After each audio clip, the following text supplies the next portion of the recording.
Good morning, everyone. Never stop fighting until you arrive at your destined place. That is the unique you. Have an aim in life continuously to acquire knowledge, work hard, and have prevalence to realize the great life. Good morning, everyone.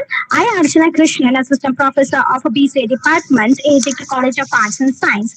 It gives me immense pleasure to extend to you a very warm welcome on behalf of BCA Department of AJK CAS for International Multidisciplinary Conference on Information Science, Management Research and Social Science 2022.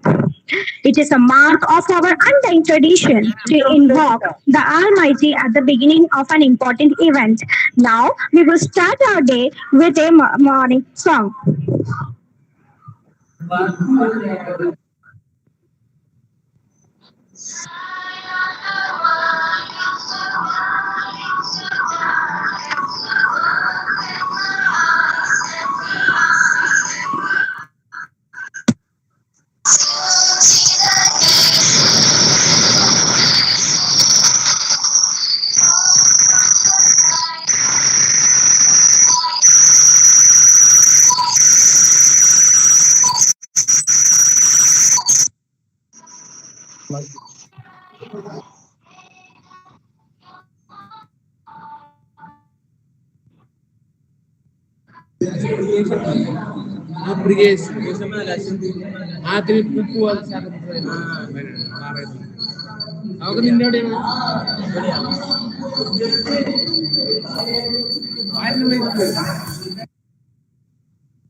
Now, we would like to call Dr. S. Mohanaveli, Director Academics of AJK College of Arts and Science for a welcome address. So,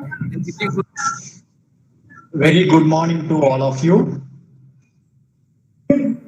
This is a great day to place another gem on the crown of AJK CAS. Yes, our an international multidisciplinary conference on and in collaboration with Azteca University, Mexico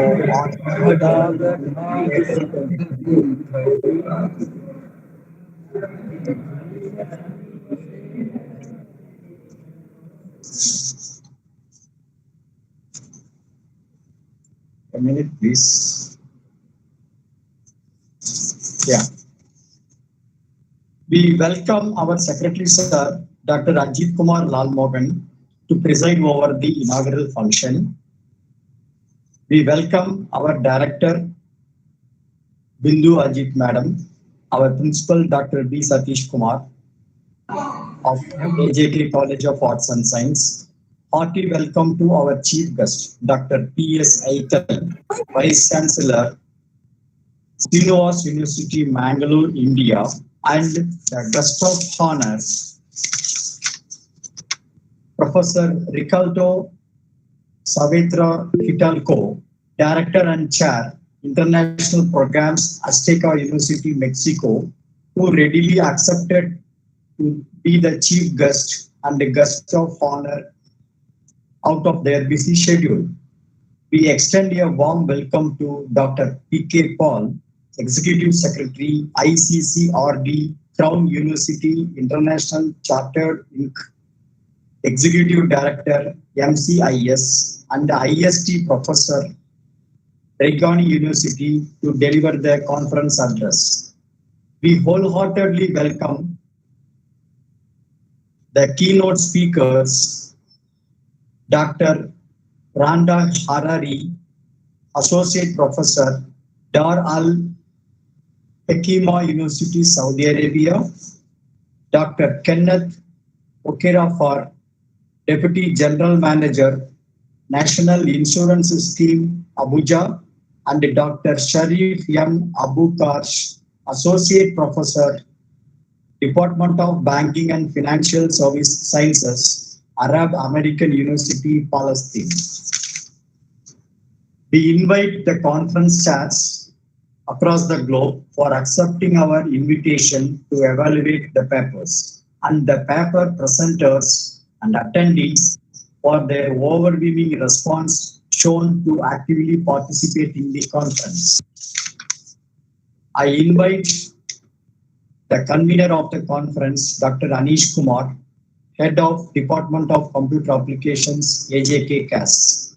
Special welcome to our special invitees, directors, deans, HODs, my dear colleagues and students who attend this program, who show their interest to organize and attend this program. Welcome you all. Thank you. Thank you, sir. Thank you, sir. It was a really warm welcome. Now, next I would like to introduce Dr. Ajit Kumar Lal Mohan, Secretary of AJK Group of Institutions. Dr. Ajit Kumar Lal Mohan, sir, is a founder chairman of AJK Educational Institutions Coimbatore with research degree in tourism management and graduate in catering technology and hotel management. Dr. Ajit Kumar contributes significantly to evaluate the prestige of catering science education all over India. His career path has been defined by his admirable scholastic ability in teaching and huge contribution towards research. His strength is the ability to understand the needs and desires of a customer, thus having more than 100 projects in industries. Also, Ajit Kumar sir is the chairman of the Board of Studies, Department of Catering Science and Hotel Management, Bharatiya University, Vice President, Hospitality Educators, Recruiters Association, member of SKL and IFCA, has invariable access to the evolving world on academics and industry. Now, I would like to call Dr. Ajit Kumar Lal Mohan sir for presidential address. Sir.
Because of some issues, sir can be joined now.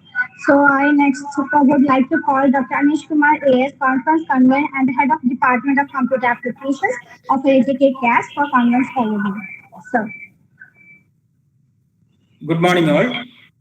Most respected dignitaries of inaugural session chairs, faculty members, research scholars, and other participants.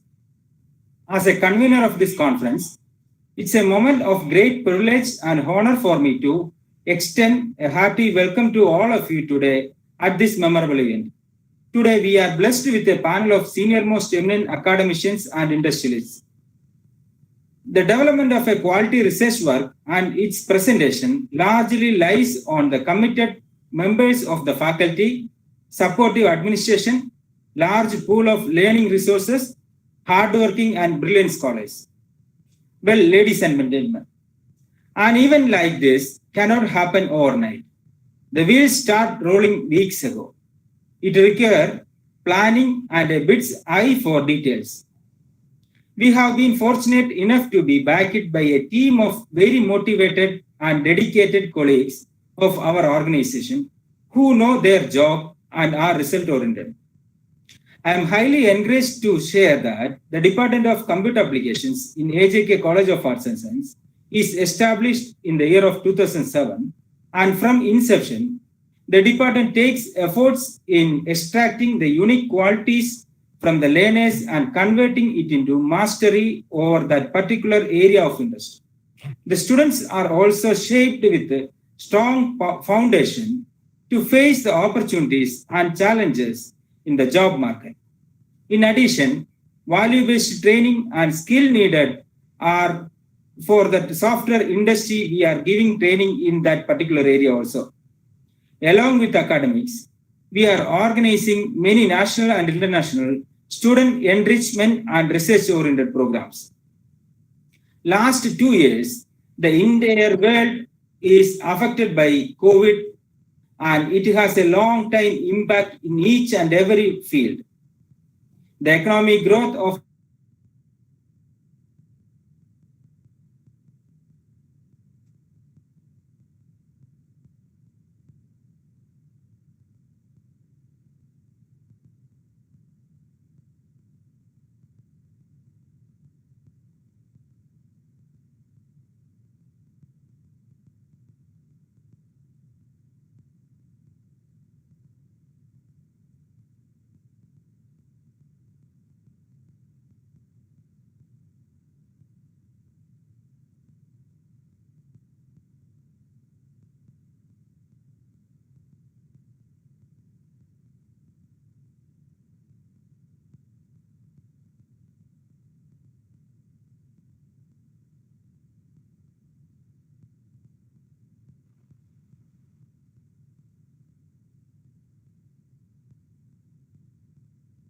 Anish sir, sound is not coming.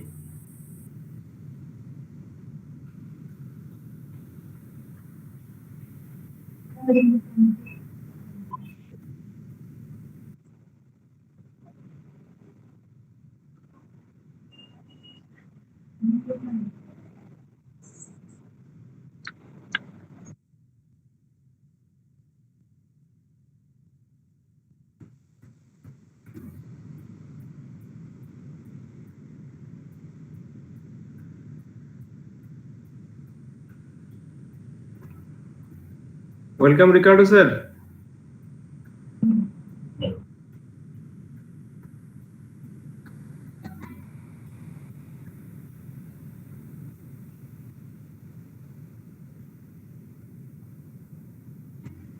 okay, sorry for the disturbance. We got some network issues.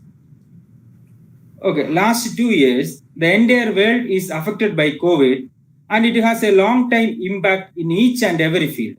The economic growth of organizations and individuals are in descending order.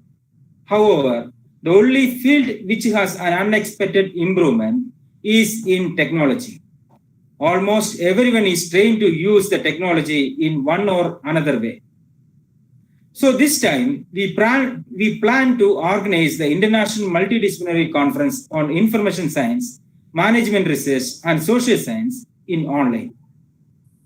AJK College of Arts and Science is organizing this conference in association with ISMRSS-22, Azteca University, Mexico, North America. This International Multidisciplinary Conference on Information Science, Management Research, and Social Sciences is an international multidisciplinary forum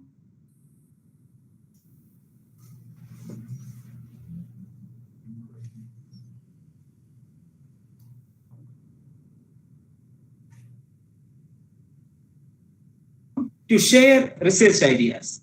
It is an ideal opportunity to present this International Multidisciplinary Conference on Information Science, Management Research, and Social Sciences is an international multidisciplinary forum to share research ideas. It is an ideal opportunity to present innovative ideas and research experiences of multidisciplinary researchers. It brings together academicians, research scholars, scientists, industrial professionals to explore their knowledge and innovations. This time, we have received around 312 articles from North Macedonia, Egypt, France, Turkey, Malaysia, Thailand, Indonesia, and almost 29 states of India. Out of that, 241 papers are selected and 136 research papers are accepted for presentation. The inaugural session will be followed by the presentation. Today, there are 2 simultaneous tracks in Google Meet for the presentation, and tomorrow, 3 tracks in forenoon session and 3 tracks in afternoon session. Each track is having separate chair and co-chair, and which consists of 17 to 20 papers. Post which there will be a validity session on 19th at 2:15 p.m. I hope you all are enjoying yourself so far, and we promise to make this memorable event. This will be a memorable event for you all. Moreover, the international conference, I hope it would be an international forum to share each of us experience and thoughts. It may be a platform for another initiative also. Once again, I welcome all of you. Thank you. Thank you, sir. And now I request Ms. Meena to introduce Dr. P.K. Palser for the conference. Ma'am. Good morning, everyone. I welcome the chance of this presentation session. Now I will introduce our chief guest, Dr. P.K. Palser. He is an executive director and assistant professor, IST and information scientist, Danaganj University, West Bengal, India. Dr. P.K. Palser holds PhD Information Science from India's premier and oldest public engineering IIEST, an Institute of National Importance, MSc Double, MBA Infosys, is actively engaged in the research and academic activity in the field of IST and engineering science related with information processing and management. He is an alumnus of IIEST, Chibapur, NBU, SMUH, MSTS, and CVRU, India, etc. He has been associated with Danaganj University, Raiganj, West Bengal, for the teaching and learning activities. He is also CEO and VP of IST Foundation. Virtually, he is among the few India information science professionals who hold postgraduate qualification in all dimensions of information sciences, ranging from computer science, management science, information studies, and information technology. He is in favor on starting programs and specialization in emerging IT and computing subjects that are applied and having social and business touch. He was engaged as consultant from designing countries from MBA, Information Management, programming for VMS University, Sikkim. He is also mastermind for designing India's first interdisciplinary master's MSc program on computing, like MSc Computer and Information Science, based on principles of interaction of information technology people. The first of its kind program already been started in the Government University, RGU, India. He has credited many writing, research, first few among the India researcher, which including the first research policy paper on cloud computing application in information science, systems, information centers, and green computing in information field, school aspects, and usability engineering in information science and services. HCI in information users, information science educational aspects, information scientists, GEO information science, and so on. He is also Associate Chief Editor of IJASC, New Delhi, India. He is also responsible as Associate Chief Editor for IJISC, New Delhi, India. He is also involved as editorial board member and reviewer of more than 50 national and international journals in diverse fields ranging from computer science, informatics, management, engineering science to education, social science, health science, pharmacy, and so on. Journal of Organizational and End User Computing, International Journal of E-Adaptation, International Journal of E-Web Service Research, International Journal of E-Health and Medical Communications, International Journal of Healthcare, Information Systems and Informatics. And published from United States, Dubai, India, Nigeria, South Africa, and so on. Moreover, he is also responsible and associate with several coming international conferences and events as committee member, chair, reviewer, etc. Thank you, sir. Once again, we are welcome you, sir. Thank you, Madam Meena, Madam, for reading almost all the things. So it's not for my time to read out the things. It's the time for keynote speakers and others to read out the things. By the way, thank you. So it's a great pleasure for me for this International Multidisciplinary Conference on Information Science, Management, Research and Social Science. So it's a great pleasure that AJK College of Arts and Science is going to organize this big platform of international conference. So on behalf of this committee, I would like to thank the director of this AJK College of Arts and Science, Dr. S. Mohanlal, the secretary of this college, Dr. Rajit Kumar Lal Mohan sir, and conference convener Dr. Anish Kumar AS, and all the faculty members, students members, staff coordinators of this Department of Computer Application of AJK College of Arts and Science.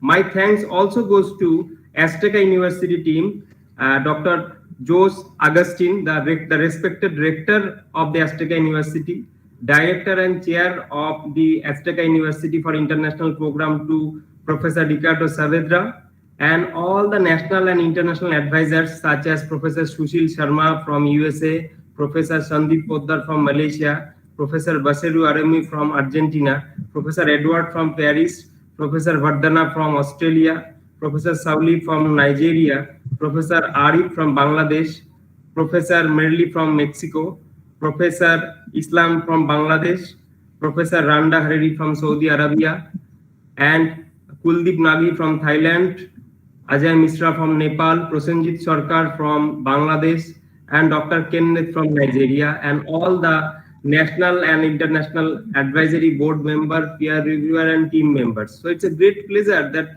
an international conference is received more than 300 research papers, and after scrutiny that only 130 papers are being selected, and these papers are to be published in different proceedings and journals such as International Journal of Applied Science and Engineering, Journal of Information Science and Computing, and Journal of Research and Social Science, Journal of Linguistics and Computational Application, and different other parts. So 8 tracks are to be run today and tomorrow apart from keynote speech. So it's a great pleasure for everyone. We are thankful for the chief guest, Professor T.S. Aithal sir, who is my mentor also, who has find out his busy schedule to attend this international conference for the chief guest. I am also thankful for Dr. Randa Hariri from Saudi Arabia for her plan to join this international conference and enrich us. And also thanks goes to Dr. Kenneth, Dr. Sharif for their acknowledgement and acceptance to be a present over here for the keynote speaker. So on behalf of Program Chair Committee, on behalf of Director of this international conference, I would like to thank every participant. I would like to thank the convener, co-convener, organizing team, and the students, staffs, faculty members, those who are watching this international conference in Google Meet and also in YouTube. So my thanks goes to everyone. I hope this today will be entertaining, enjoyable, because with this we can learn the information science latest aspects, we can know the management issues, we can know the social science, because it's an interdisciplinary conference where all the things come into a particular step. So I hope that this international conference not only suitable for the computing faculties or students or researchers, but also management, social science, humanities, and commerce, because today computers are connected with all these technologies. With this, I'd like to conclude my speech here, and I would like to thank once again all the chief guests, keynote speakers, reviewers, session chairs. Every session chairs have those who are going to interact with the researcher for different 8 tracks for 130 papers. My thanks must goes to Dr. Anish Kumar for his support from the beginning of this international conference. My thanks must goes to Professor Ricardo Saavedra for helping and being a scholar of Azteca University also. It's my privilege, and being a scholar of Srinivas University also, I feel proud that this international conference to be held this manner. So with this, over to team this international conference. Thank you, everyone. Thank you, sir, for your valuable time. Now I request Ms. Adira to introduce our chief guest. Good morning, everyone. Myself Adira. I'm here before you to introduce Dr. P.S. Aital. Our respected chief guest, Dr. P.S. Aital, is a vice chancellor at Srinivas University. He has received first rank among top 12,000 business management authors worldwide in Elsevier's SSRN Research Network consecutively for the second year. He has published 101 papers in scholarly referred journals during last 12 months as on February 2018. Professor Dr. Pedur Sriramana Aital has 27 years experience in teaching and research and 15 years experience in administration. He has worked as principal and director at Srinivas Institute of Management Studies, Mangalore. He got his first PhD degree in physics from Mangalore University in the area of non-linear optical materials and second PhD degree in business management from Manipal University. In the year 2002, he has been selected for the prestigious Overseas Fellowship of Department of Science and Technology, Government of India, Better Opportunity for Young Scientists in Chosen Areas of Science and Technology, and did postdoctoral research at Center for Research and Education in Optics and Lasers at University of Central Florida, Orlando, USA. He has 235 research publications in referred international journals in the area of nonlinear optics, photonics, nanotechnology, business management, higher education and information technology, and published 36 books and edited books. He has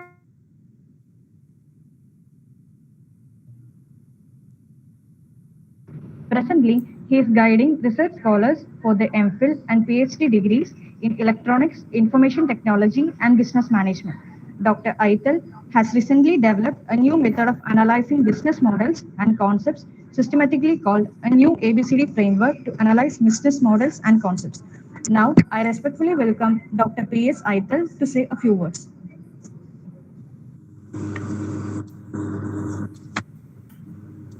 Good morning, everyone. So I request all the audience of this online platform to mute your mic.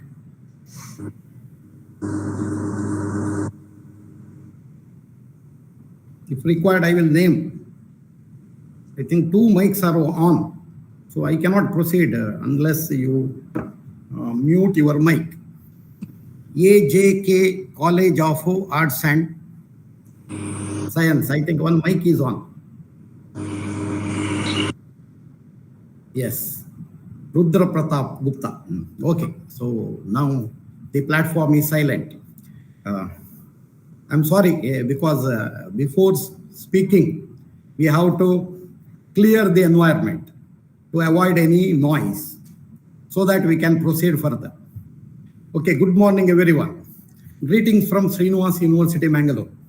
I'm very happy to be a part of this inaugural session of International Multidisciplinary Conference on Information Science, Management Research, and Social Science,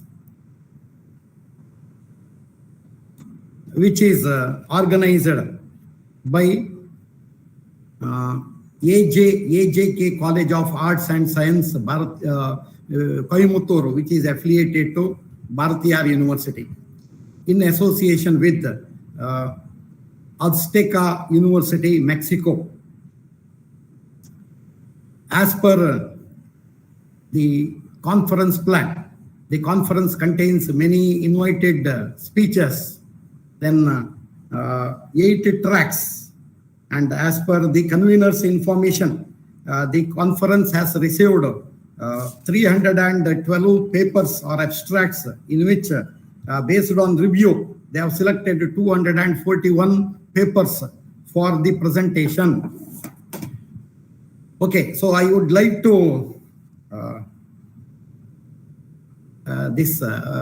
thank the organizer for inviting me as the chief guest to inaugurate this inaugural session, inaugurate this 2 days international conference.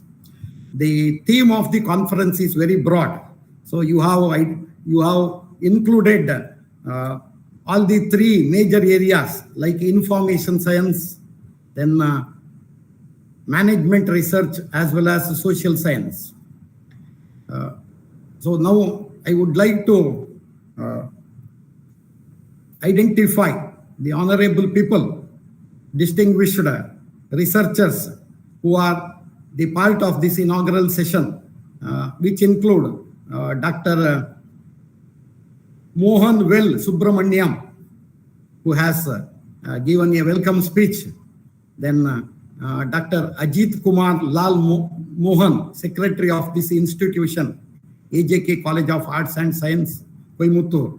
Then Dr. Bindu Ajit, Director of AJK College of Arts and Science. Dr. B. Satish Kumar, Principal of AJK College of Arts and Science. Dr. Anish Kumar, AS, Convener of this international conference. Then Dr. Ricardo Saavedra, Director and Chair of Azteca University, Mexico, who is the guest of honor of this inaugural session. Then we have Dr. P.K. Paul from Raiganj University, who is a part of organizing committee. With this, the theme of the conference is information science. So which includes information system, and information technology. As you know, information is a very powerful resource in society. Very powerful resource. There are many other resources like human beings is also a resource. Then money is also a resource. Then machines are also resources in any business environment. Then material is also resource. But money and information are considered as intangible resources in society. And if you have right information at the right time, you can make effective decision and you can earn all other resources. Time is also considered as a resource, but you cannot earn this resource. Your time resource is fixed and you have to plan your time in such a way that you have to earn and enjoy your life. You have to earn other resources using time and enjoy your life. So coming to information science, which is one theme of this international conference, I will discuss a little bit about information science by considering the basics of information, then information systems and information technology. So technology is an enabler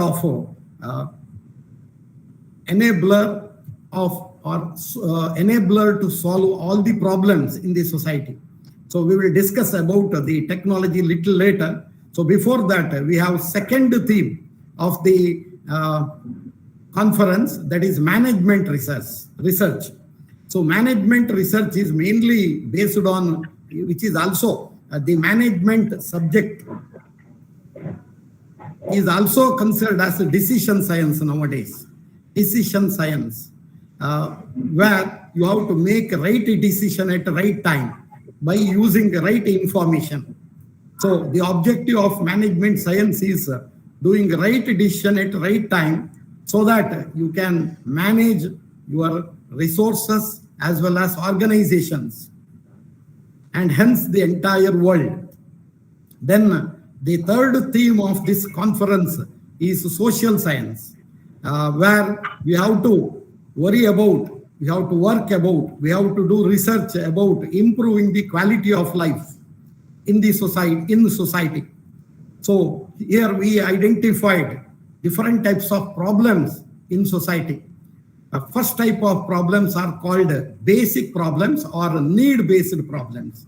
The second type of problems are called comfortable related problems or want-based problems. Then the third type of problems are called dreamy desire-based problems, where you should use technology to realize various dreams or desires of human beings. Then we have also an objective in the society based on United Nations Sustainable Development Goals. We have identified 17 Sustainable Development Goals, and we have planned systematically to achieve these goals by 2030. So within next 8 years, we should realize almost all the objectives, all the goals of United Nations Sustainable Development Goals. So these all are our research opportunities. So research in information science to identify or to develop right information at right time to solve all kind of societal problems, which includes need-based problems, want-based problems, and dreamy desire-based problems. Then we should also use the information technology to make our life comfortable. I will come to this point a little later.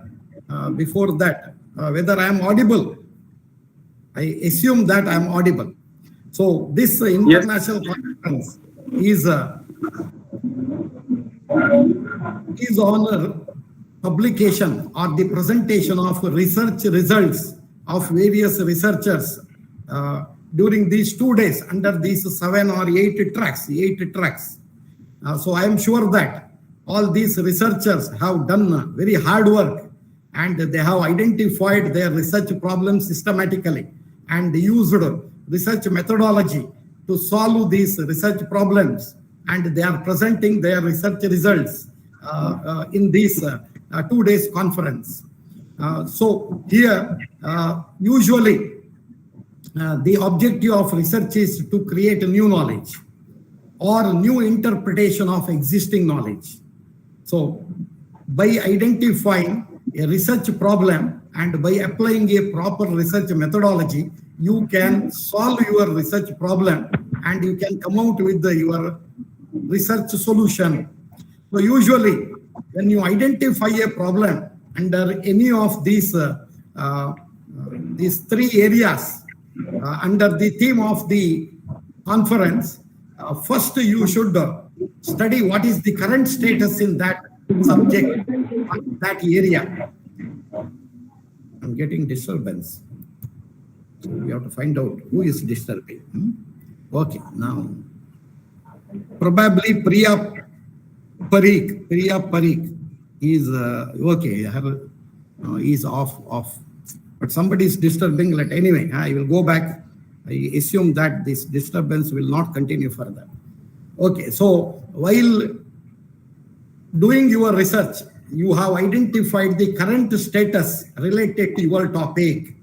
Then you should also imagine or predicted the ideal status or anticipated status in your research topic. Then you found the research gap. So based on the research gap, you have identified various research issues which can reduce the research gap. So then you analyzed or made an assessment on these research issues to decrease the research gap between current status and the anticipated status. And then you have analyzed these research topics and chosen one topic for your research. And you have done research on this topic and developed a research paper to be presented in this international conference.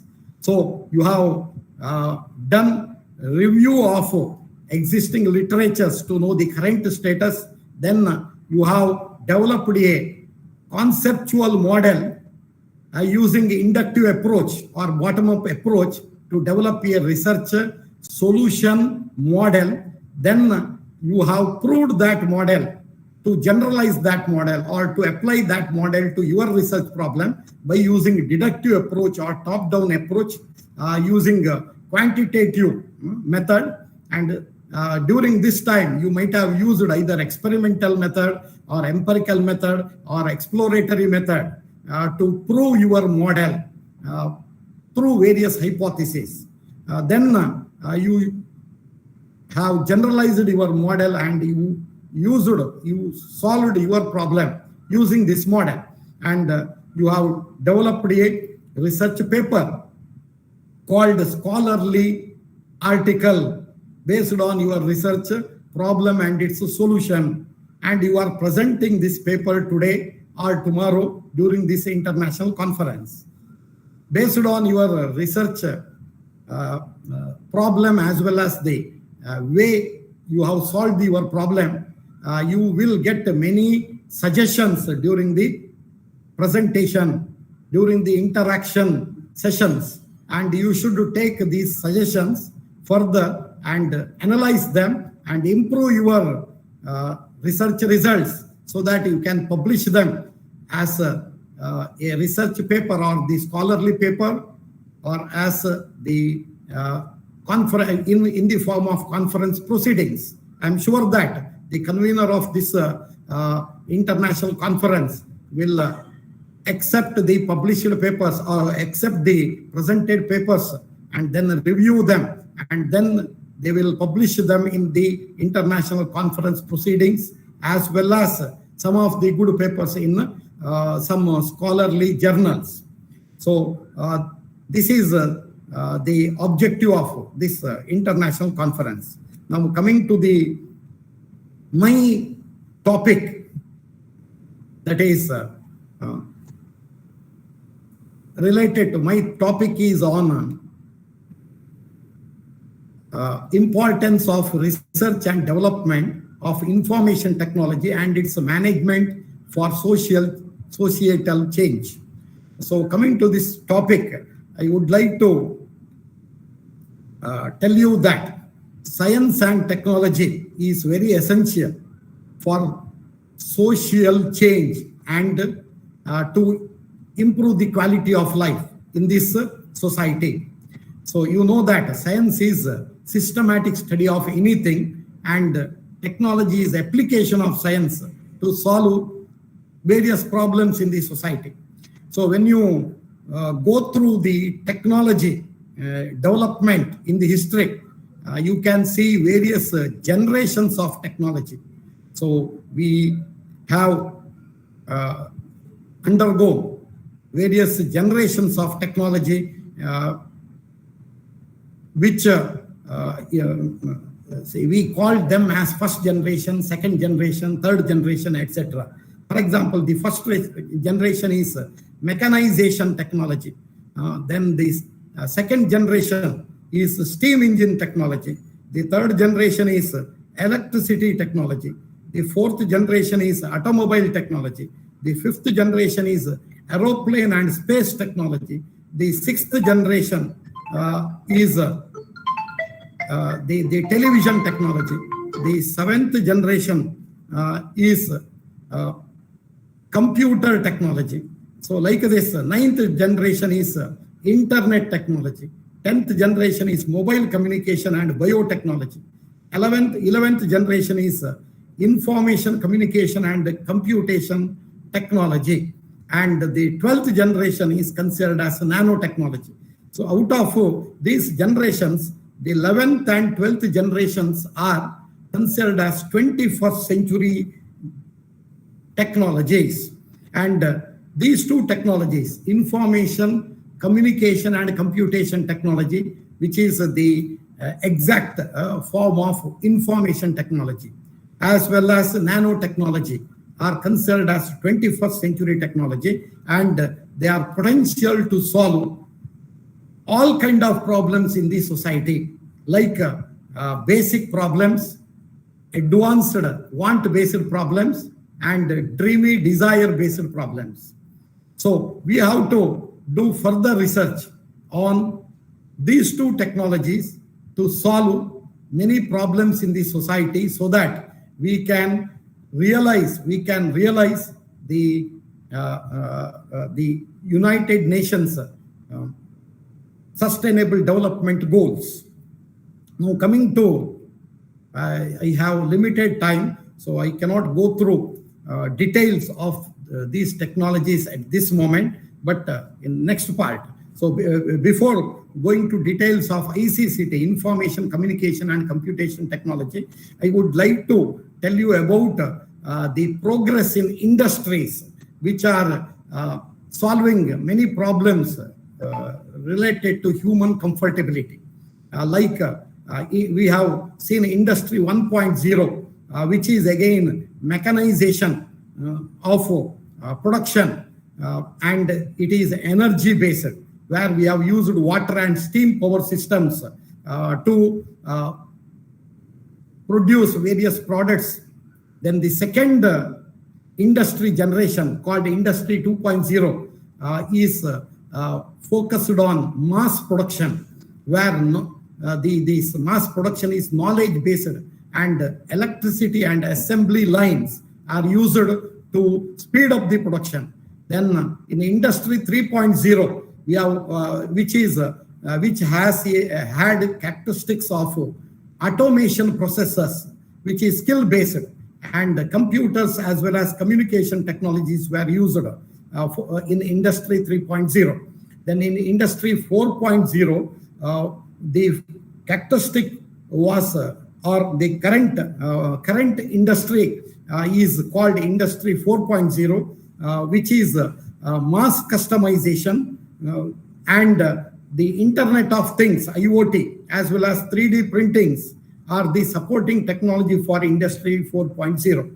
Similarly, we are predicting the next industry generation, that is Industry 5.0, where mass automation and 3D production using nanotechnology and ICCT controlled super intelligent machine systems are anticipated.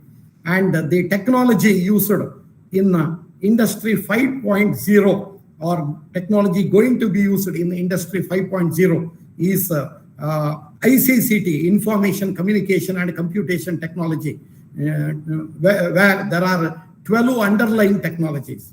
So I will just go through these 12 underlying technologies of information, communication and computation technologies, which are providing opportunity for our researchers to do advanced research in future days, so that they can contribute to the society to solve problems at basic level, basic problems, advanced problems, and dreamy desired problems.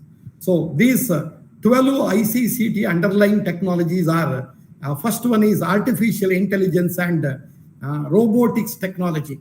Our college, AJK College of Arts and Science, Coimbatore, has bachelor degree programs in artificial intelligence and robotics or machine learning, so that the students who are participating in this session have planned to do advanced or at least basic research in this area. So they have BSc in artificial intelligence and machine learning. So as per National Education Policy 2020, we have to include research in undergraduation programs. So all our students who are attending through YouTube as well as through this Google Meet online have opportunity to do and contribute to the field of progress in the society by doing their research in artificial intelligence and machine learning. Similarly, this college has BSc in data science. So big data and business intelligence technology is second ICCT underlying technology. Similarly, the third ICCT underlying technology is blockchain technology. So there are many students who are studying BSc in cyber security who have to study blockchain technology also as a part of their curriculum. And blockchain technology is very powerful in such a way that we can solve many problems of the society, including corruption and corruption as well as favorism using blockchain technology in future days. So a lot of research opportunities are there in blockchain technology usage in various industries in the society. Then the fourth ICCT underlying technology is cloud computing technology, which is also very important for minimizing the usage of various resources or optimizing optimal utilization of computation resources by the people in the society. Then cyber security and forensic technology is the fifth underlying technology of ICCT, which is also a emerging technology as well as part of BSc program of our AJK College of Arts and Science, Coimbatore. Then the sixth ICCT underlying technology is digital business and marketing technology, which has huge potential and lot of research scope. Then the seventh ICCT underlying technology is 3D printing technology, which will make our supply chain irrelevant in future days. So you have to design your product under your organization and you can sell it to everyone around the world. You have to sell only the design. The production can be done in any place around the world using 3D printing technology. You can print a small device to big device, including buildings, using 3D printing technology. Then, so there are a lot of research opportunities for our research scholars. Then Internet of Things, which is considered as Industry 4.0 technology, where you can connect cyber physical systems and automate various processes. So you, by sitting in your college, you can control the fan running in your home. You can control the fridge in your home. You can switch off or switch on washing machine in your home by sitting in your office or in your college or in your anywhere else. So Internet of Things is considered as the backbone of Industry 4.0. There are a lot of further research opportunities in this area also. The ninth ICCT underlying technology is information storage technology.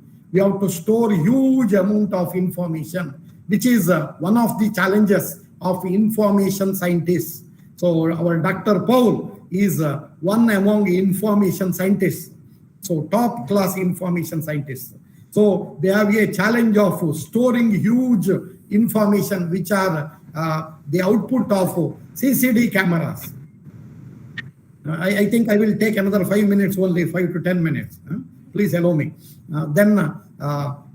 So there are a lot of opportunities to enhance the storage of information using various technologies, including optical technology to store the information, then biotechnology to store the information, etc.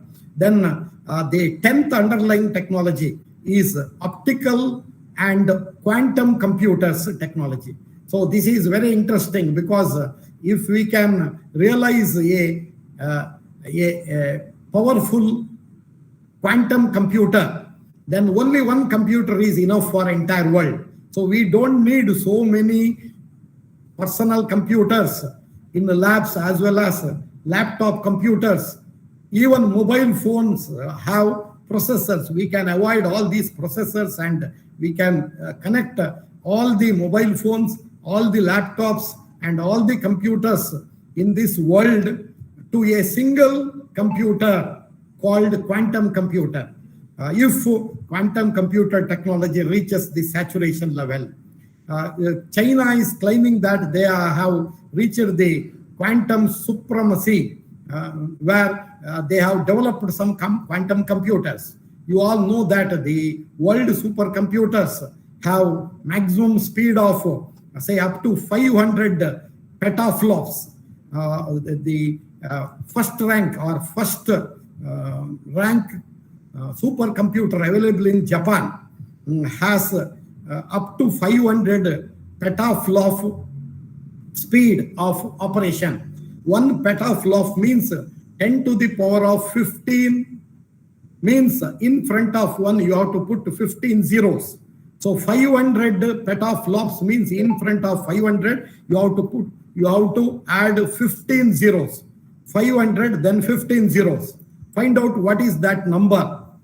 So many operations per 1 second is the capacity of now the world top rated computer available in Japan. But these quantum computers have few million times faster than the world fastest supercomputers. So that imagine what is the speed of the quantum computer. So 1 minute, 1 second is the time between tick tick in your clock. So during that short time period, you are able to do so much calculations in quantum computers. So several million times the fastest supercomputer available in the world. The fastest supercomputer currently has 500 petaflop speed.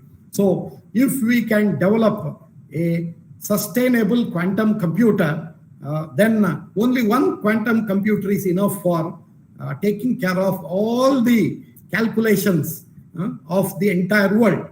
So there are huge research opportunities for our researchers. Then online education technology. This is a new opportunity after the pandemic. And now all our faculty members and all the students are well versed with the online education platform. So there are many more opportunities to implement online teaching and learning processes, including simulation of experiments. So a lot of researches are possible in this area. Then the last 12th ICCT underlying technology is virtual reality and augmented reality. So you can create a virtual effect in front of you, and you can learn from them. For example, if you want, say, Amitabh Bachchan in the inaugural session of your international conference, or Dr. CNR Rao, who is a top scientist in nanotechnology and Bharata Ratna awardee. If you want him in your inaugural session, you can get him virtually, and he will advise you how to improve the quality of research. So like this, virtual reality as well as augmented reality also gives you a lot of opportunities to do research and contribute to the development of the society. Now coming to the next part, that is management research. So what are the areas you can do research in management? As I said, decision science is an important area of business management. And nowadays, you should identify new models of doing research, then new strategies of doing research, so that you can reach ideal model of research. So in every field, we should always think about what is ideal way of doing or ideal systems, and then we should see what are the current systems, then how to improve the system's performance towards ideal level. So that is the challenge for every researcher. So in this international conference, I am sure that many of you get new ideas based on the invited talks, keynote speeches, as well as invited talks to be delivered in the different areas and tracks, so that our young researchers who are participating in this 2 days international conference will get many more ideas, and they can also improve the quality of their research or the output of their research further, and they can publish them in non-predatory journal, so that their publication reaches the entire world with the citations. So they should get citations so that they can confirm that somebody else have used their research results for further research. So with this, I'm sure that our research, as I said, management research is mainly focused on developing various strategies to achieve the goal in individual level, as well as in organizational level, as well as in industry level. So there are 5 strategies identified as generic strategies. First one is survival strategy, which is also called black ocean strategy in technical terms. The second one is sustainable strategy, which is also called green ocean strategy in technical terms. The third strategy is called monopoly strategy or blue ocean strategy, where you should have a monopoly product or service and you should not worry about competition. Then fourth strategy is called competitive strategy or red ocean strategy, where you should always monitor your competitors and you should overtake them by means of your strategies. The last strategy, fifth strategy, is called growth and expansion strategy, which is also called white ocean strategy, where you can use all other 4 strategies and many other alternative strategies to see that you are growing and expanding in your business. So always you should ensure that you are winner in a competition or in a sustainable challenges in the business. So you should find out new business models and new strategies to win in your challenges. So that is the main objective of business research. Then you should also improve the quality of your products and services and you should always satisfy the customers, and you should delight the customers so that you can achieve your goal. Then coming to social science, where as I said, we have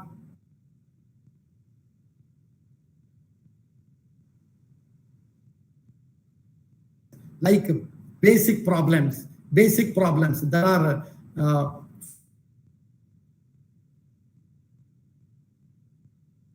to everyone. Second one, drinking water, clean drinking water to everyone. Third one, renewable energy to everyone. Fourth one, smart house or shelter to everyone. And fifth one is comfortable health.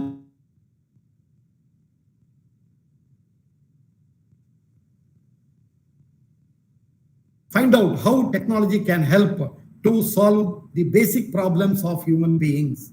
So this research is still open to everyone, even though millions of researchers are working very hard and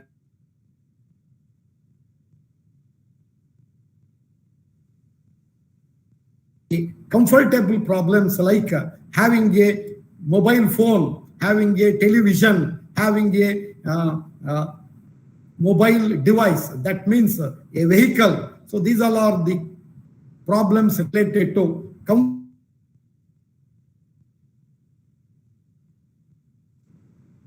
find solutions is your challenge. So you should find out how, by means of research contribution, you can improve the technological applications of solving problems related to human comfortability.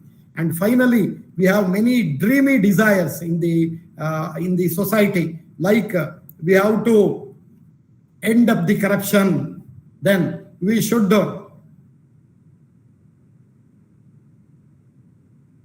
enhance the lifespan of human beings. We should always connect our brain with others' brain so that we can develop super intelligence systems in the world. So like this, these all are the dreamy desires. So we are trying to use technology to imitate our God concept God concept. You know that there are many so God has characteristics or attributes. So we are to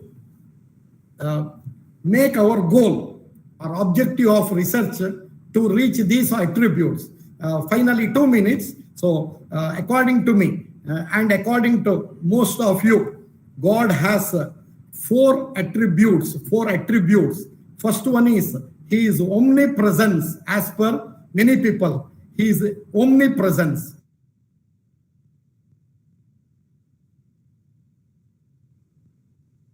To see that human beings are also ubiquitous by using information communication technology, which has reached to almost you can communicate with anybody around the world.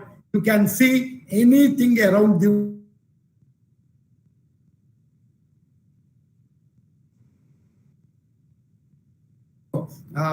Using the information communication technology.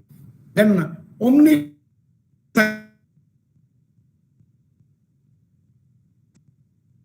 he knows all the knowledge. He has infinite knowledge. So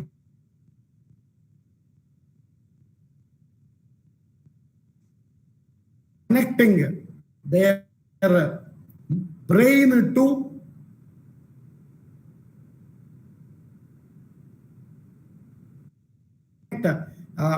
different people's brains by means of already this research is going on and clinical practice is also going on. And one day, I think within 2050, we will be able to communicate between different peoples through brain one.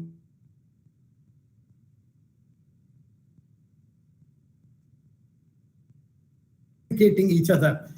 We can also communicate with the supercomputers so that we can create a universal super intelligence, which is one of the attribute of God as omniscient.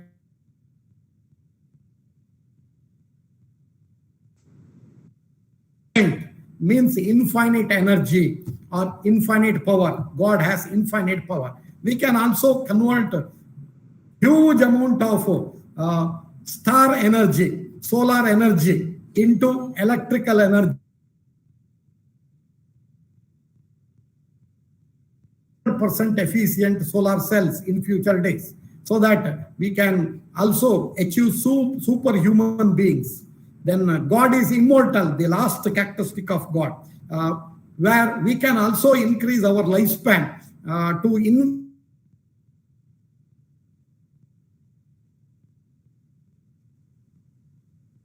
So there are a lot of research opportunities to expand the lifespan of human beings, and we can also become this immortal like God. So these all are some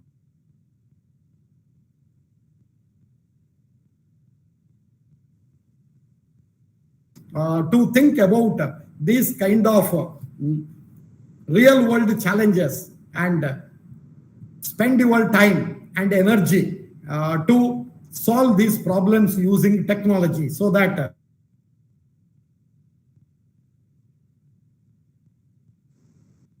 they should live long forever in this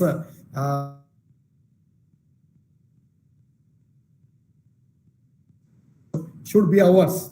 So I'm sure that the delegations of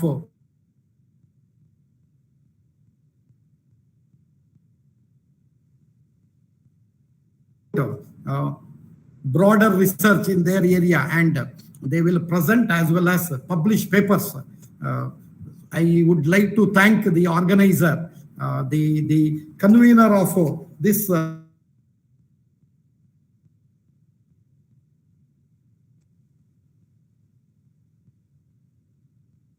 AJK College of Arts and Science, Coimbatore, Dr. B. Satish Kumar. I also thank other organizers, including Dr. P.K. Paul,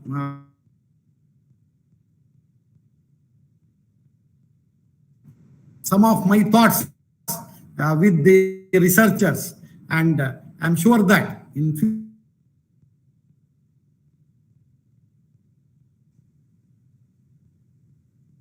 discuss all these opportunities in detail. So at the outset, I thank all the organizers, and I am sure that this 2 days international conference will become a grand success.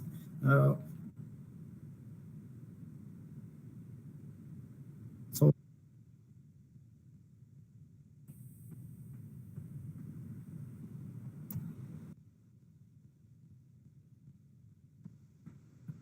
I don't know whether I was with you, whether Yes. my Yes, talk thank was you. audible or not.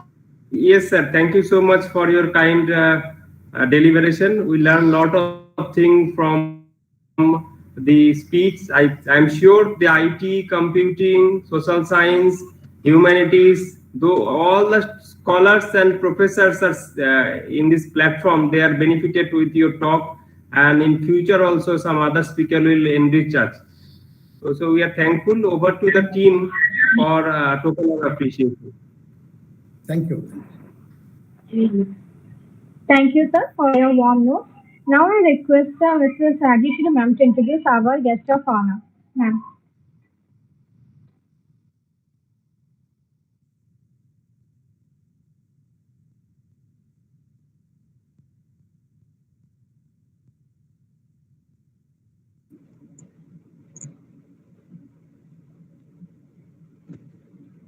Good morning, everyone.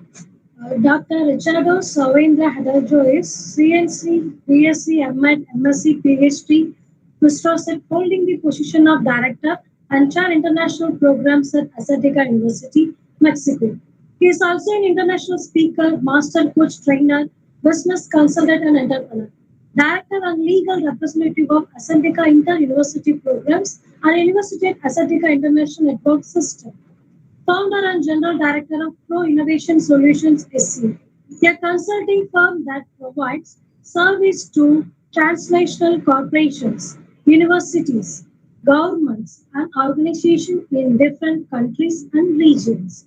North America, European Union, Asia, Middle East, Africa, and Latin America. General Director of the International Council of Coaching Accreditation ICCA, Master Coach Trainer and President for Mexico for the International Association of Coaching Institutes, Germany. Authorized Representative and International Advisory Board Member for Accreditation Service for International Colleges. He has more than 21 years of experience as business consultant with several executive positions worldwide. He has implemented successful operation in national, international companies and organizations. He has implemented educational technology, successful administrative design, application of accreditation models and innovation, setting out diagnosis and design of organizational structure. He has also created maps of leadership and integration of effective corporate teamwork. Dr. Ricardo Savenda Hidalgo played a leading role in expansion of Azteca University's international operations and extension of the network.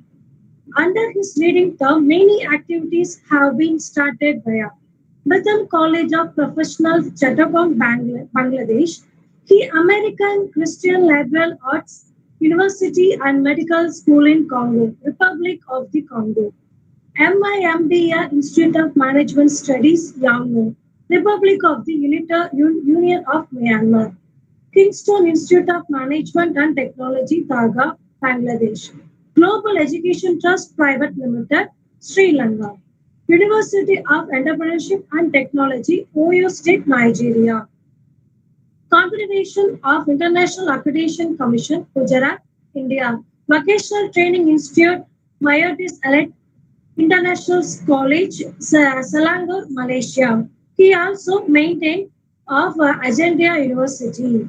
Mexico for the European programs at its Australia and Germany campuses strongly. Apart from this, he is also playing a leading part in building of African campuses and affiliation of Azteca University via Ravindra, Nigeria. Further, under his able administration and assistance, there are 10 campuses of Azteca doing well from education, training to research and development. He actively engaged in innovative program development, collaboration for the university, internal management. He is also doing well in research and development in diverse fields via management, education, psychological studies, physical education and sports, etc. He won different awards, medals, honors in his long-term academic and administrative career. In recent past, he also been selected as a fellow in one of the leading scientific organizations called International Scientific Research Organization for Science, Engineering and Technology India. He is a considered member for United Nations for more than 19 years, also collaborating with UNESCO and LIPE NGO section at United Nations. Thank you.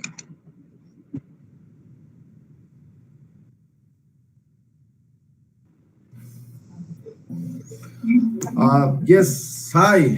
Thank you for introduction.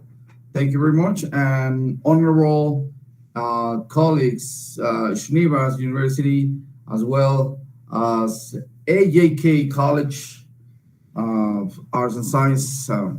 I'm proud to be here. Actually, I'm speaking from Mexico City, which is the main campus of Azteca University, which in fact we have 11 campuses nationwide, and we have branch campus in Europe, and we have many other campuses in other places. We have more than 64 active cooperation agreements, and we became an international university.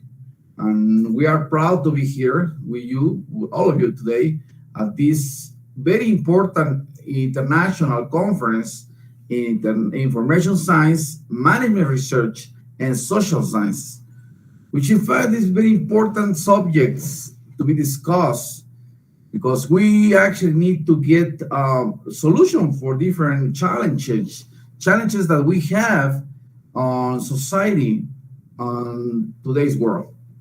It's important for all universities and colleges to actively support solutions for some of the biggest challenges we have at this point. Now, I will perhaps introduce 8 of those challenges we have. One is security cyberspace.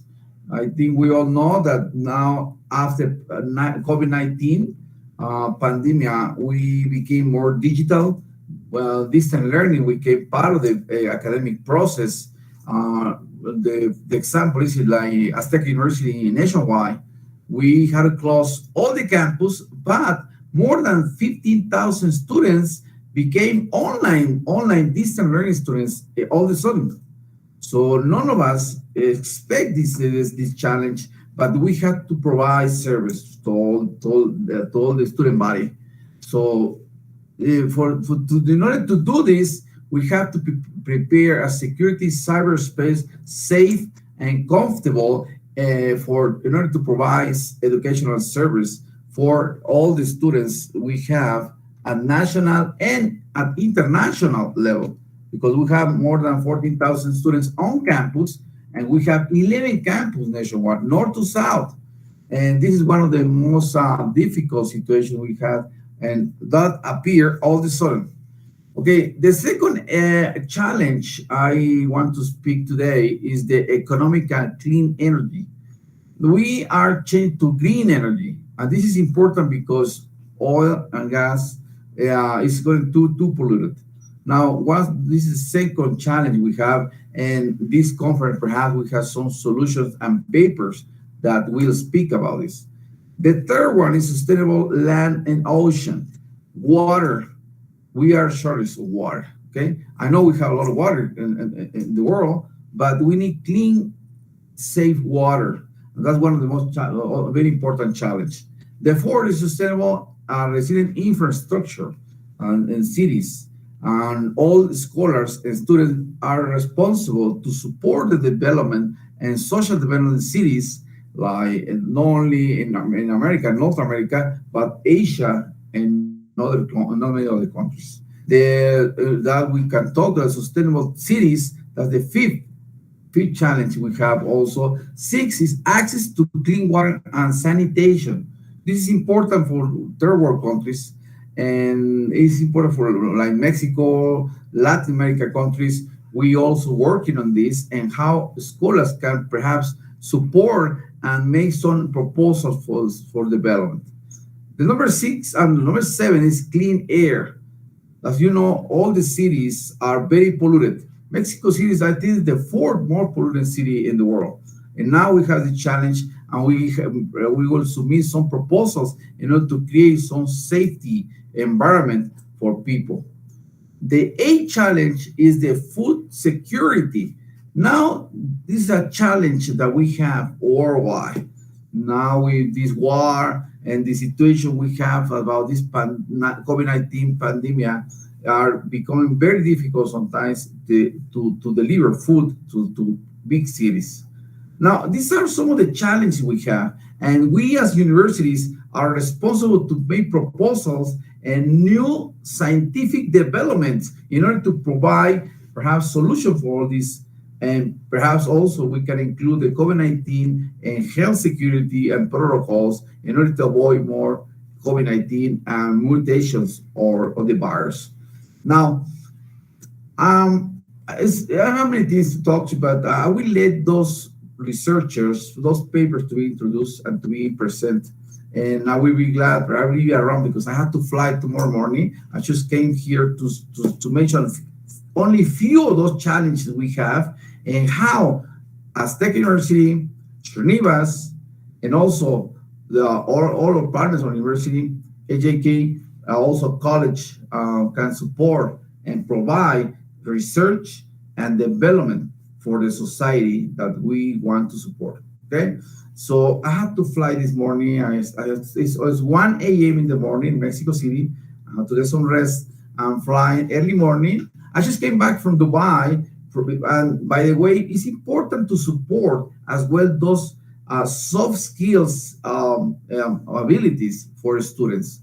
That's important not only in technology, not only in development, but also we have to reinforce the skills and attitude of professionals. How problem solving and how to create real creative environment for society and for scholars. So that's basically about it. And I want to stay a little while. For Aztec University, it's important to support these conferences and how can we perhaps introduce new technologies and new opportunities for society and for people around the world in order to create safety, comfortable, and more amiable, and more important, more happy society. This is about it. I really have to go get some rest. It's 1 a.m. in the morning. Pretty tired. I just came back from Dubai a couple of days. I still have this jet lag. I don't know if it's morning or it's the evening. I got lost. But tomorrow morning, I had to take a flight to the United States. And actually, I'm giving another speech, another conference. But Aztec University will always support this type of conferences. We really appreciate Dr. P.K. Paul, a great scholar from Aztec University. And we are proud to have you, all of you guys, and we will support all those papers and we will support these conferences in order to make sure we make a better society. Okay, Dr. P.K. Paul, thank you very much for the invitation. We look forward to be here, and the most important, to keep supporting and sponsoring these type of events for the best of international education. Thank you very much. We look forward to have more conferences and make more inputs and support for this conference. Thank you, Dr. P.K. Paul. Thank you for everyone. Thank you all. Thank you. God bless you. Thank you, sir, and happy Easter. for your kind support. From the beginning, the IMCISMRSS Azteca University is supporting different kind of academic events like the conference, symposium, seminars, workshops. So we are fortunate enough at the 1 a.m. and even you are moving towards today, USA, you are giving your valuable time. So we are thankful. Please confer our respect to the rector of Azteca University also and the entire team of Azteca University on behalf of this organizing committee. So over to team AJK for further processing. Thank you, sir. Thank you once again on behalf of committee, on behalf of convener and AKJ College of Arts and Science. Thank you. Thank you. Please keep in touch, and we look forward to have more conferences and support these events. Thank you. Sure, sir. Thank you.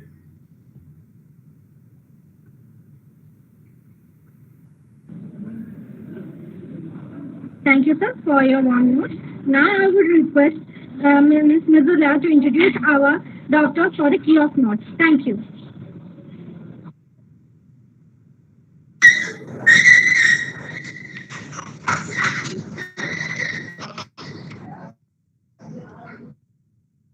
Good morning. Myself, Midula. I'm here before you to introduce Dr. Randa Hariri. Dr. Randa Hariri, an associate professor in the Master Program of Educational Leadership, the founder and former director of the Center of Excellence in Teaching and Learning.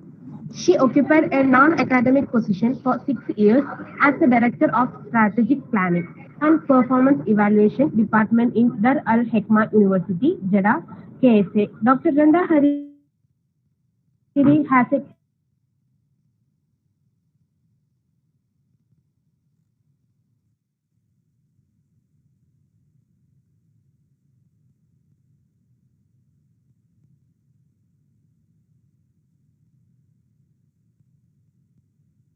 PhD in Education, Teaching Excellence and Quality in Certified KP Professional and Practitioner.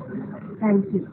Now I welcome Dr. Randa Hariri to say a few words. So sorry for interruption. One more addition to Dr. Hariri. Yes, Madam has recently joined also as the chair of the Department of Education of that university and also program director of Master of Education Leadership Program. So this is for just an additional information. So we are thankful. So over to Madam Randa Hariri. Thank you very much. Good morning, everyone. From my side here in KSA, we're in the morning, and hello for all the audience and all over the world. And thank you very much for this introduction and this invitation. Actually, from the perspective of social sciences part of this or section of this conference, I would like to talk about or to share my expertise and what we are going through in the learning and teaching and in the presence of technology and the advancements, the big advancements or the huge advancements that technology is passing through. As you all know that learning and teaching nowadays is not only passing, but in the mid of going through lots of changes. And one of these changes that technology has provided is to whereby technology is not anymore a choice, but we have, it is a must that has to be included and highly considered in the learning teaching process. So talking about technology in teaching and learning, first of all, we have to consider blended learning, which is the mode of teaching and learning, how we can provide and support the learning and teaching process. But definitely, as everyone knows, that we have everything, and especially that we are in the mid or in a transition period. Let us still call it transition period. It has lots of challenges. The challenges based on sometimes the assumptions, the basic assumptions that blended learning or that provides, or even that technology can provide to the teaching and learning process. So in order to start our talk, we have lots and lots of types of blended learning, and all of them they highly consider how we can situate or position the students in the center or in the heart of the learning teaching process. For all the time, when especially after or during COVID-19 and now past COVID-19, we as educators, we all the time ask ourselves, how can technology support us more, provide us with more support in order to enhance the learning teaching process and mainly enhance the learning experience of the students. And as we are talking about the student-centeredness, we always talk about and emphasize more on the learning process over the teaching process, because it is the learning quality, the high learning quality that we want to provide to the students rather than talking and emphasizing on the teaching quality. So when we talk about student-centeredness, or when we talk about a blended learning, we want to know how the technology can support the teachers, can support education as a whole in enhancing and providing high quality learning, or maintaining high quality learning over the coming years. So among when we talk about blended learning, also allow me just to explain something. When I say blended learning, for me as a teacher, as an educator, I highly consider how I want to dissect it into two main parts. The first part is how we can share the learning spaces in the course. So the course is made up of two spaces. The first space, which is the physical space, or what we call the F2F spaces, or face-to-face, whereby the students and teachers, they are in person, in a classroom, in a physical setting, and the online or virtual space, which is provided by technology and providing what we call the virtual classroom. So here we have sharing between the spaces that blended learning through technology is providing. The other blended learning is providing is the share, or the opportunity to share the experiences. And this experience is at the teacher, sharing experience at the teacher level and sharing the experience at the student level. And when I say sharing experience, I do mean sharing experience, because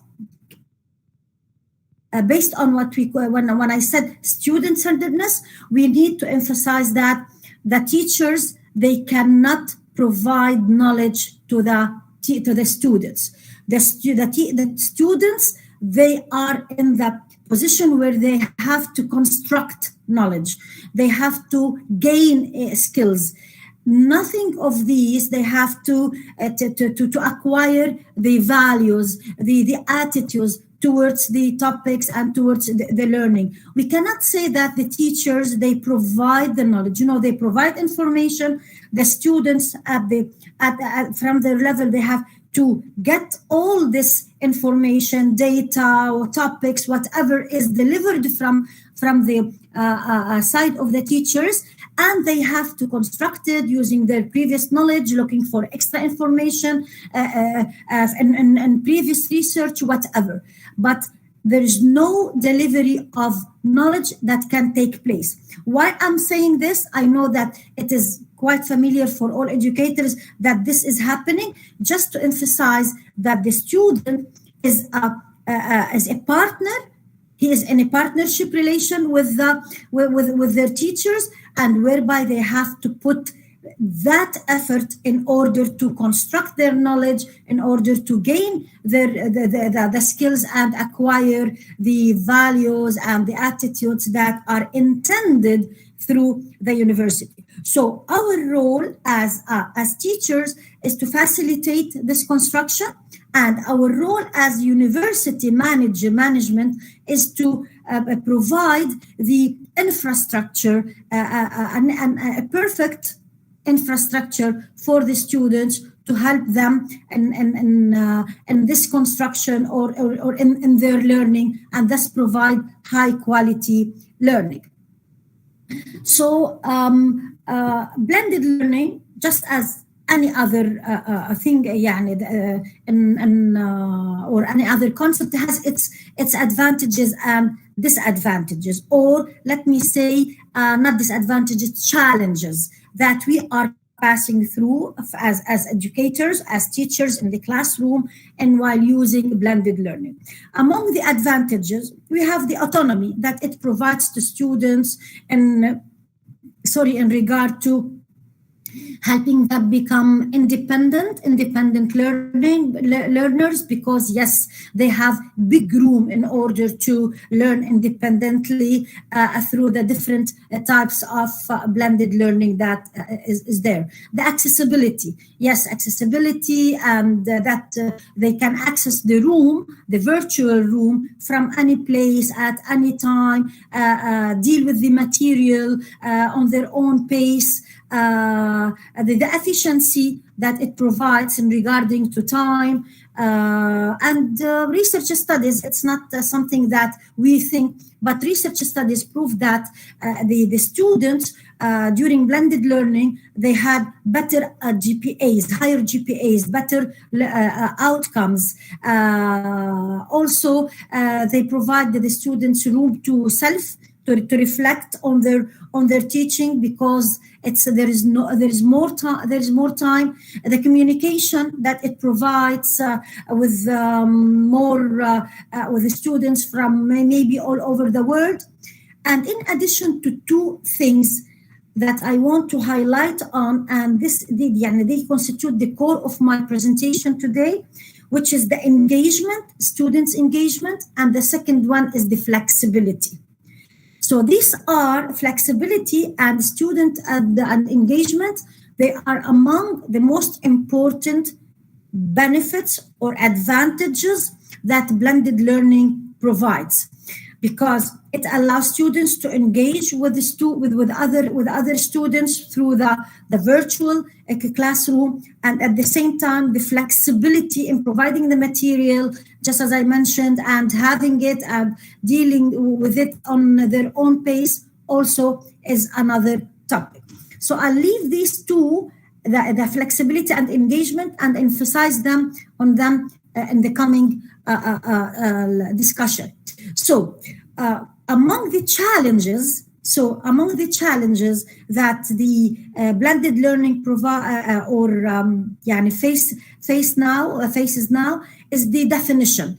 Until now, and if you look at different research studies about blended learning, and we have, I don't want to say tons of, but lots of, we can say that there's no one unified definition for blended learning, for the concept of blended learning. The second thing lies in the second challenge lies in the values and the importance of how rendered to blended learning. So here we come also to discuss the flexibility versus the effectiveness of the blended learning. We're afraid as educators that the management may be at the level of the management or at the level of the IT perspective, that the flexibility that the blended learning is providing is taken into more importance than the effectiveness of the blended learning.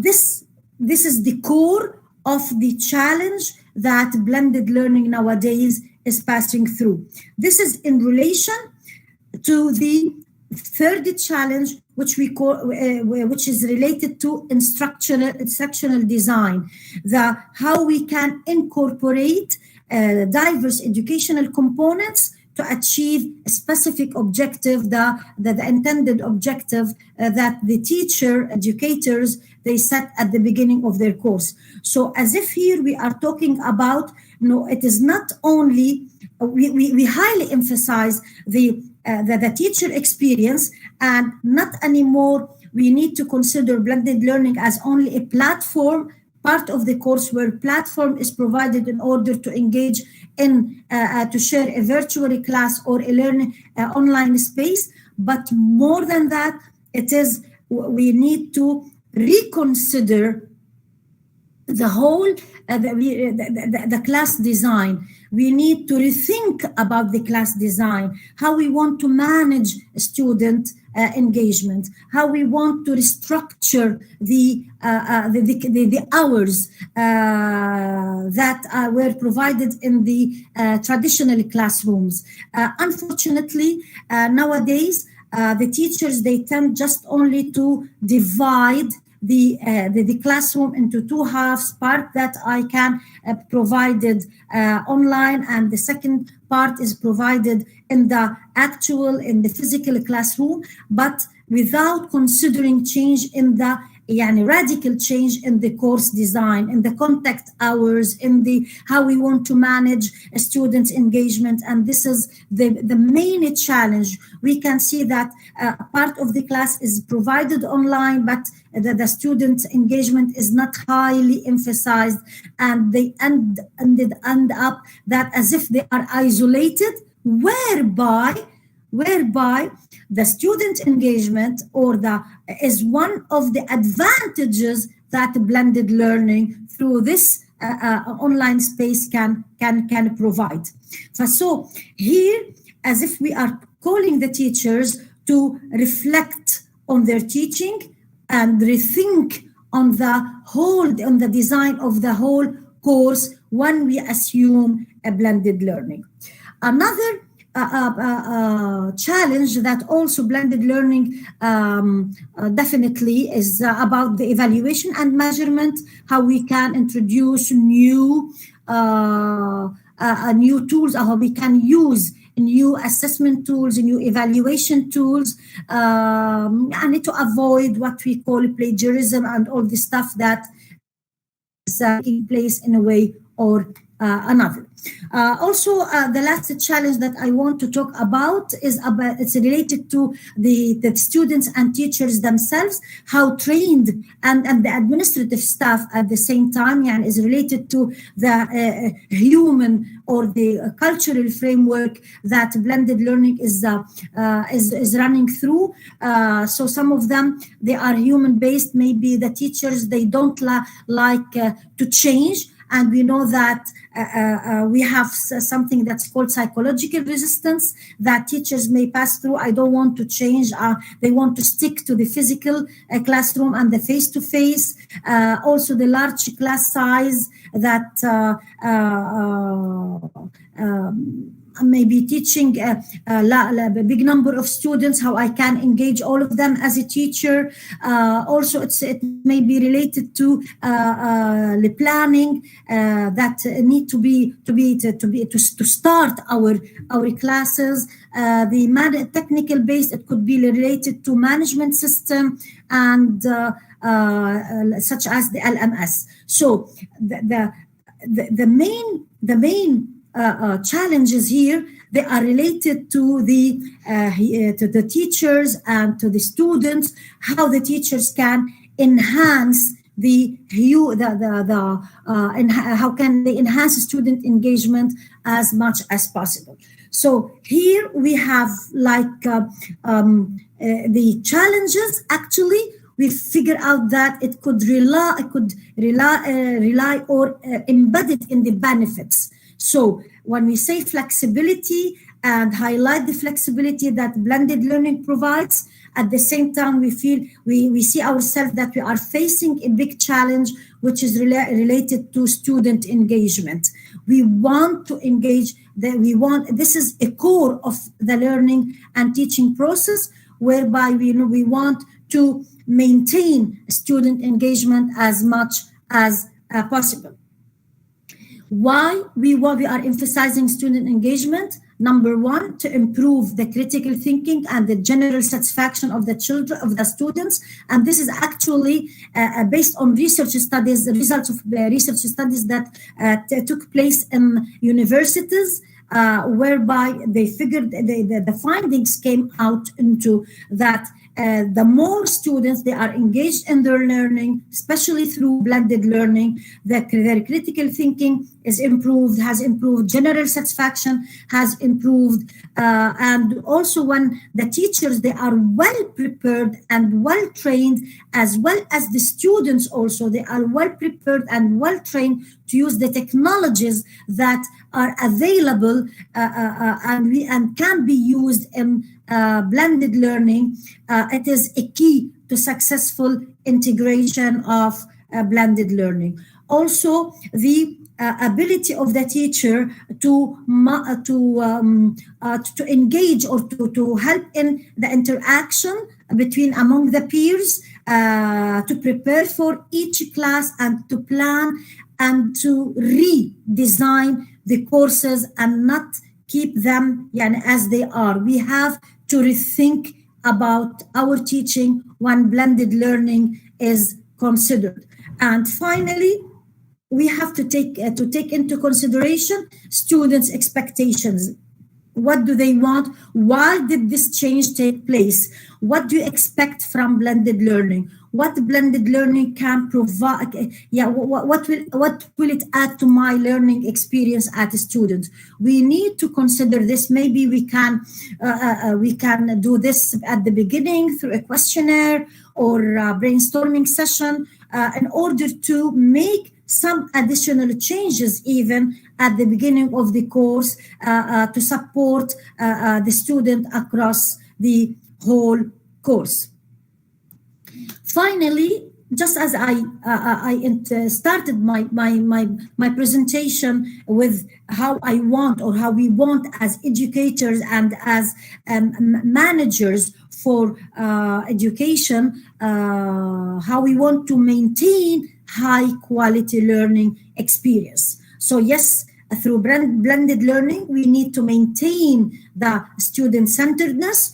We want to think about the learning quality versus the teaching quality, whereby highlighting the learning quality over the teaching quality, because the learning quality, I'm not underestimating the teaching quality at all, but the learning quality is the outcome of the effort that teachers they exert in order to come out in order to facilitate student learning, the teachers training always and always, course design, definitely avoid lecturing during the blended, the online part of the course, and usage of new technologies. So number one, we ask the technology people, please think about the learning teaching process, provide us with more technologies that can easily be accessible and easily can be used, friendly usage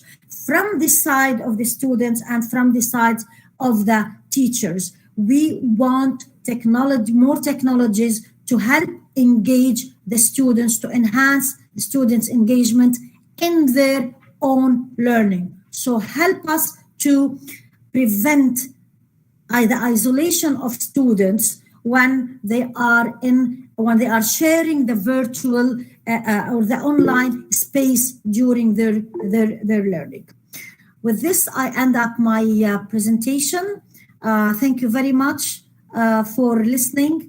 And I hope that I added some points regarding the importance of technology in the learning teaching process, especially in this conference where we have a great technology people. Thank you very much. Thank you, Dr. Paul. Thank you, madam.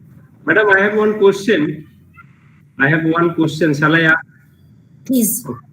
So in your university, you follow the physical mode or blended mode or online mode? What do you follow for your students? Yes, in our city, we are following the blended.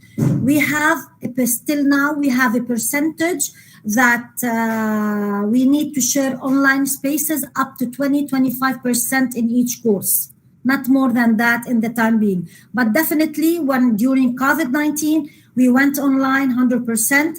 and then we went back into the F2F classes. But nowadays we are highly considering the blended learning and giving 25% for each course to be provided in this mod. Okay. And this is, by the way, ministry recommendation. Okay. It's a nice presentation and nice deliberation, madam. Thanks on behalf of committee. So over to team of the conference. Thank you. Thank you, ma'am, for your valuable information. Now I request Ashina to introduce our Dr. Kenneth Okrafar. Thank you.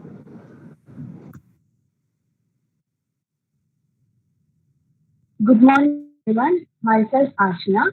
I'm here before you to introduce Dr. Kenneth Okrafar. Dr. Kenneth Okrafar holds a PhD in cybersecurity from Azteca University, Mexico, a United Nations trained data security expert with 25 years ICT experience in industry, government, and academia. As Deputy General Manager at National Health Insurance Scheme, Nigeria, he oversees digital infrastructure, security, and health informatics since 2013.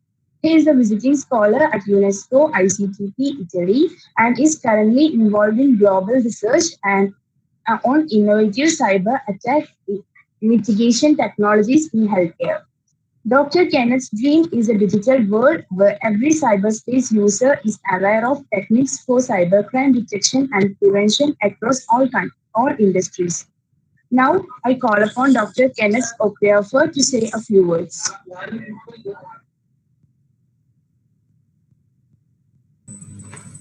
Okay, thank you. Thank you so much for this wonderful opportunity. I greet you all. Good morning, good afternoon, good evening, depending on where you are around the world. Right here, I'm speaking from Abuja, Nigeria, and we are like 5.5 hours behind the Indian time. So we are just waking up, and I thank you for waking me up this early.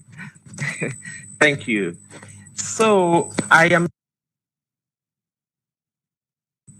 I'm really very delighted over the topic of this particular conference, and I take special note of the theme of this conference, which has to do with information science, management research, and social science. And therefore, I would want a bit to talk about the relationship, the relevance of this conference to cybersecurity and the role of cybersecurity in information science, especially at this post-COVID era.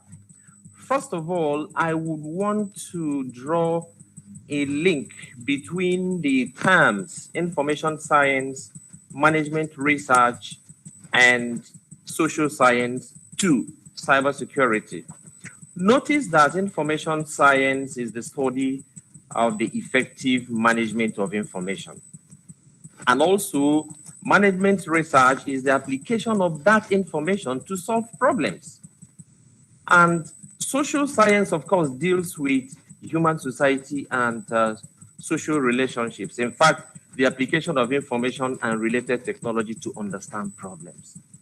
So it means that there is one thing in common among these three terms: information science, management research, and social science. That element of commonality is information. These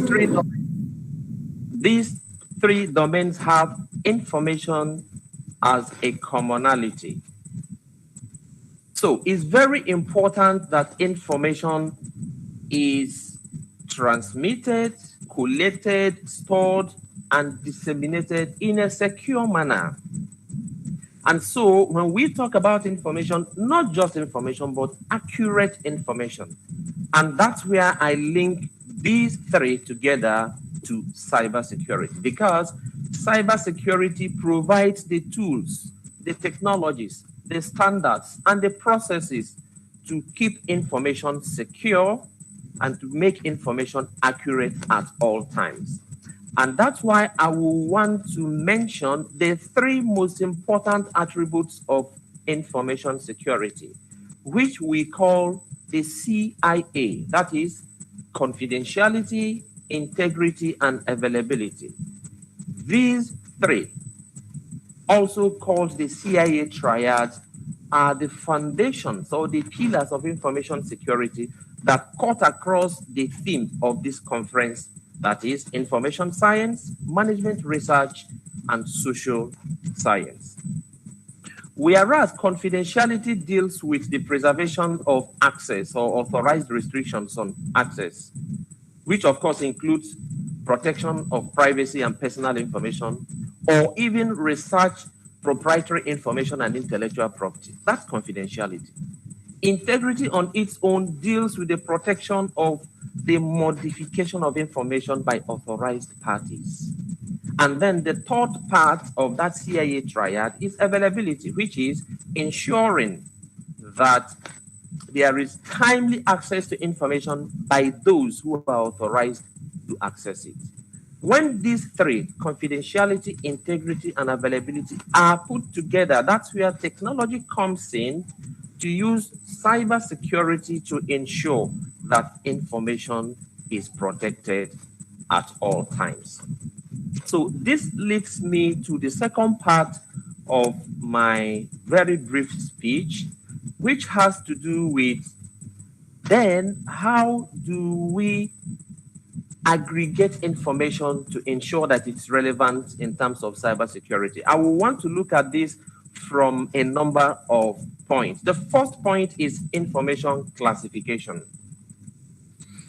Information classification is basically the categorization of information based on its value or sensitivity. In fact, based on its relevance.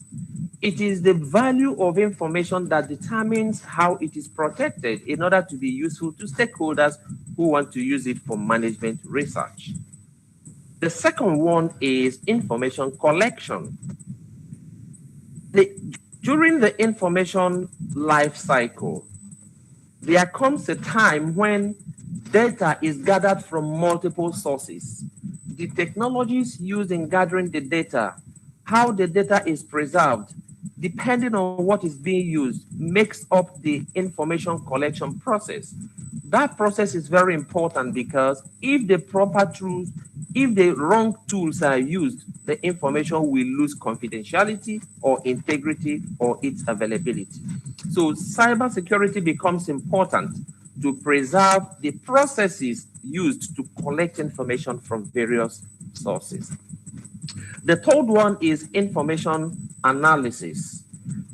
When information has been gathered in a repository, it is useless until it's examined and segregated to make meaning. That process of various aspects in order to make meaning and become useful is the process of analysis. You can only use information profitably if it has been analyzed. And it is cybersecurity that provides the tools for correct analysis of information for these purposes. Number 4 is information manipulation.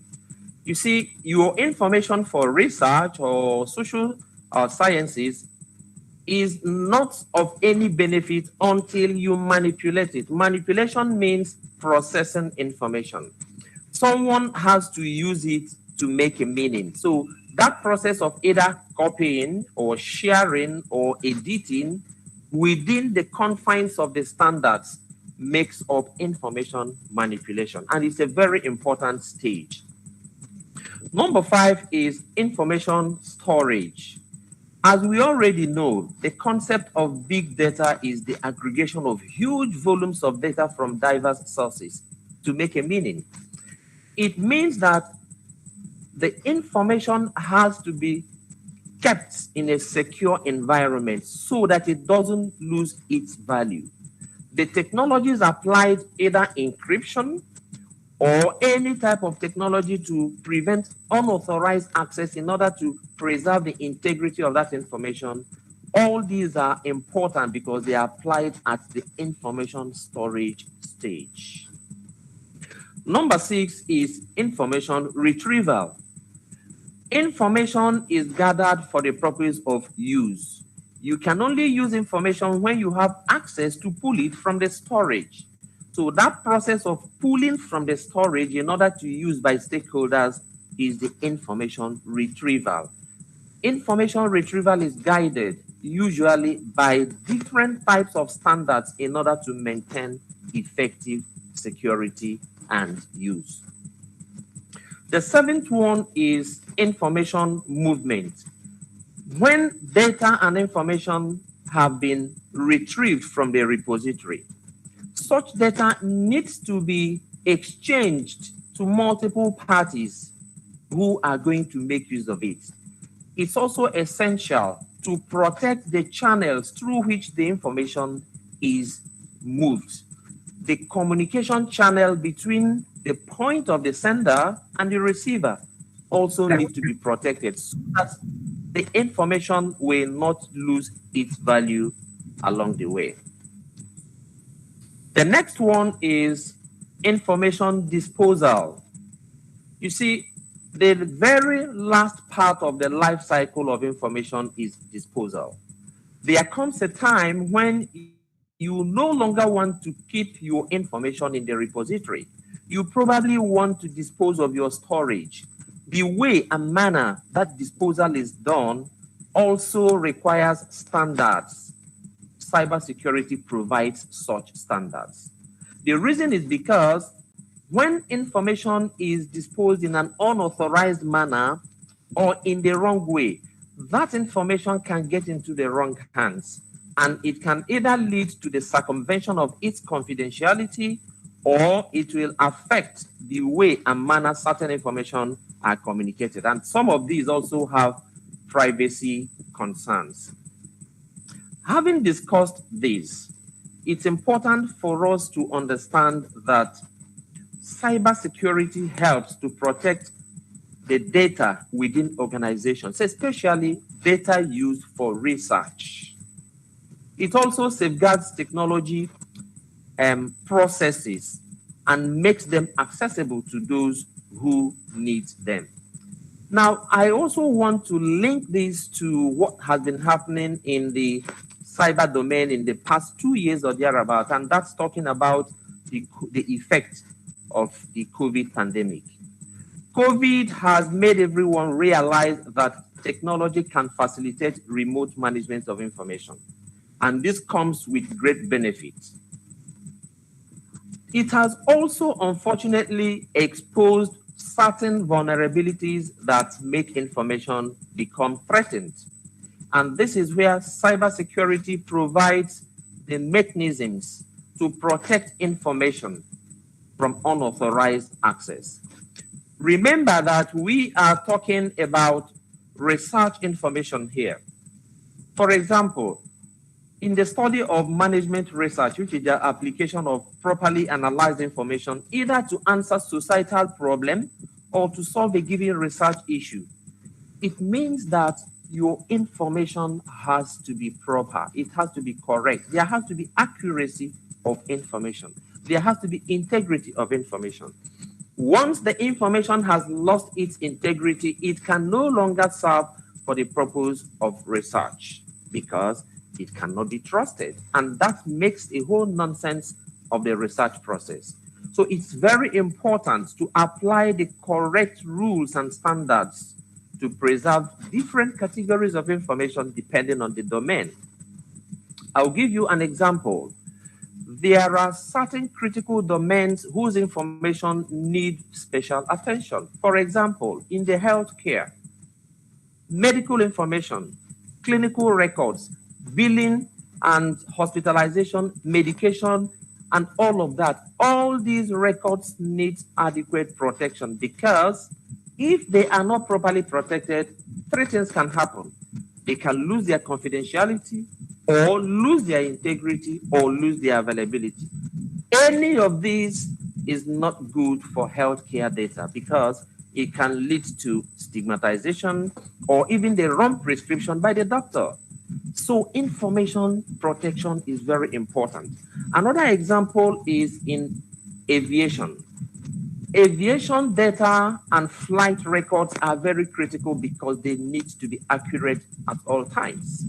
When the wrong information is fed to the pilot, he probably will act on the wrong information and the impact could be catastrophic. And so it's important to always preserve every information used in these purposes. And that's where social science plays a very critical role, because social science tries to understand societal problems and then how information can be gathered to solve these problems. And so the link to cybersecurity is the provision of the tools, the technologies, the standards and the processes and strategies that the information will be subjected to in order to make it meaningful. And so in conclusion, I really want to commend the organizers of this conference, because these topics are very, very important, especially at this post-COVID era, where everyone is now aware of things that could happen in the cyberspace. Most people carry a mobile phone. Most people rely on the internet for communications. Most people go online to exchange information or to buy and sell and so on. So everybody is involved in the use of the cyberspace. And so for scholars and academicians and education people, and also for researchers, it's even becoming more and more important to give adequate attention to cybersecurity, because this is all you need to preserve the confidentiality of information so that security breaches can be minimized, so that privacy concerns can also be addressed. In doing so, we will then be on our way to maximizing the potentials of the post-COVID era in terms of effective use of information and communications technologies. Thank you once again for this opportunity, and I wish all of us a very memorable time during this conference.